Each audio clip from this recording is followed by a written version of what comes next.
It's 19 minutes past the hour and 44 degrees. Yesterday, after our show, I had terrible duty. I had to go down to the Ritz-Carlton to talk with Lily Tomlin.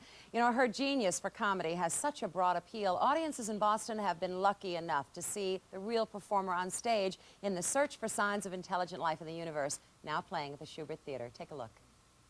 Yes, I am having an affair, but not for long. It's one thing to tolerate a boring marriage, but a boring affair does not make sense.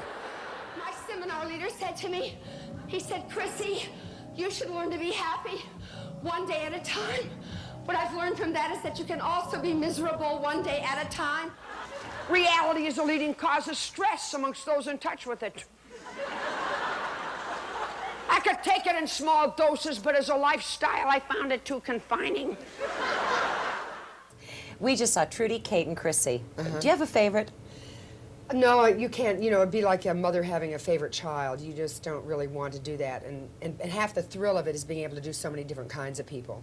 And in fact, I've told this story before, but on my opening night in New York when I did this play, Helen Hayes came, and she said to me, it's the first time I haven't envied an actress in years. And I knew she meant because I got to play so many parts. Isn't that nice? Yeah. You had an experience once with an ingenue years ago who was talking about what she was going to do.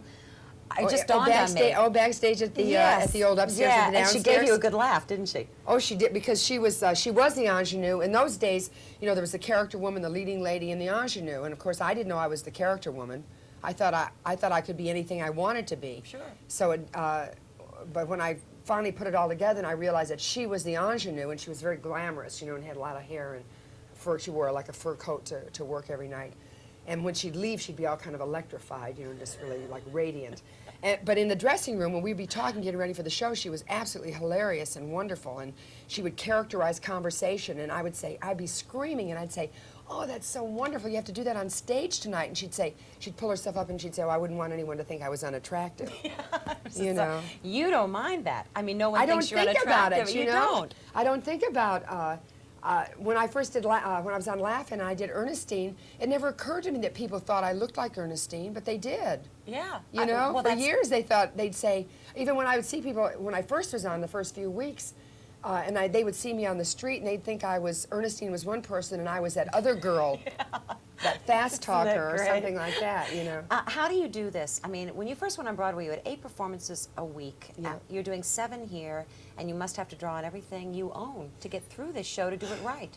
Well, a fair amount, you know. I mean, you get conditioned just like if you're an athlete. I mean, you you just stay up, you work out. You know, the play is a workout in itself, so.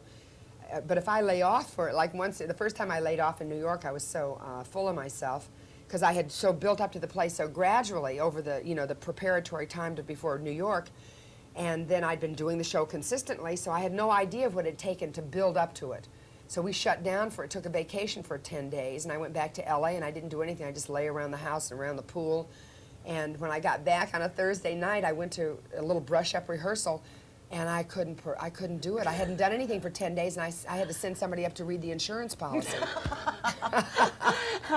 You won the Tony for this. Jane Wagner did not win the Best Play. That saddened you. I mean, the writing is so extraordinary. It is. I think they were, because the play is so unusual, I mean, the form of it is unusual and innovative, and I think the Tony Committee probably couldn't really come to grips with the fact that it was a play.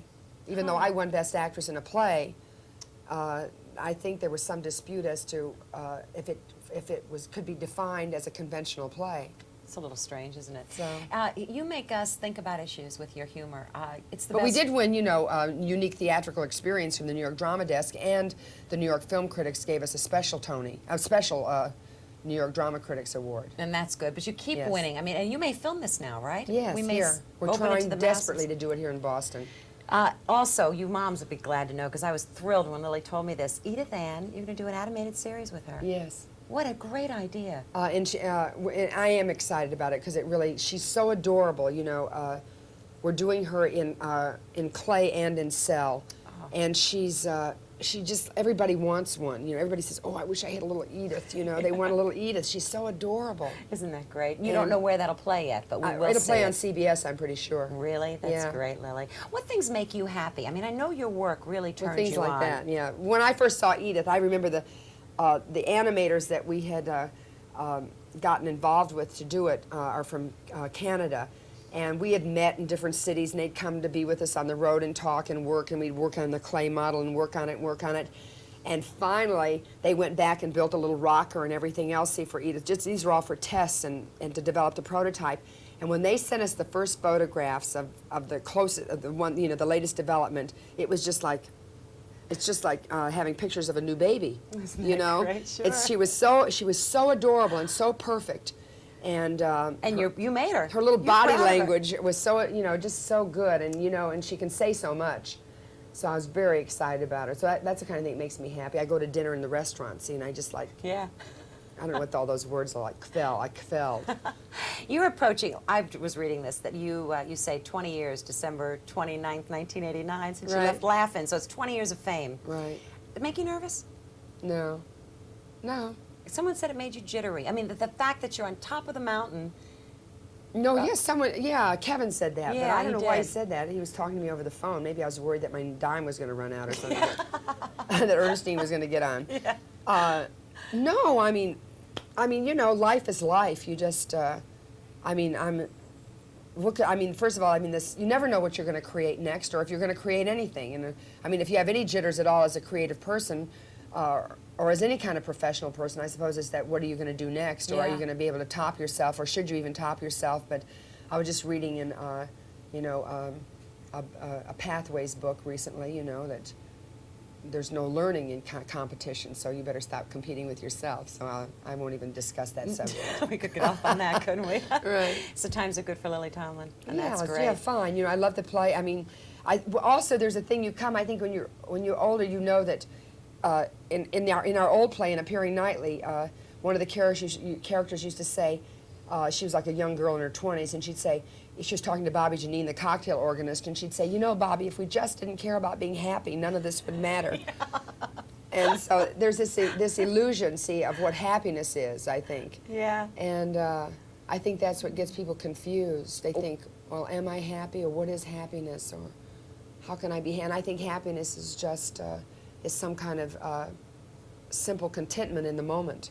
And you seem to have it. Well, some moments. Yes, some moments.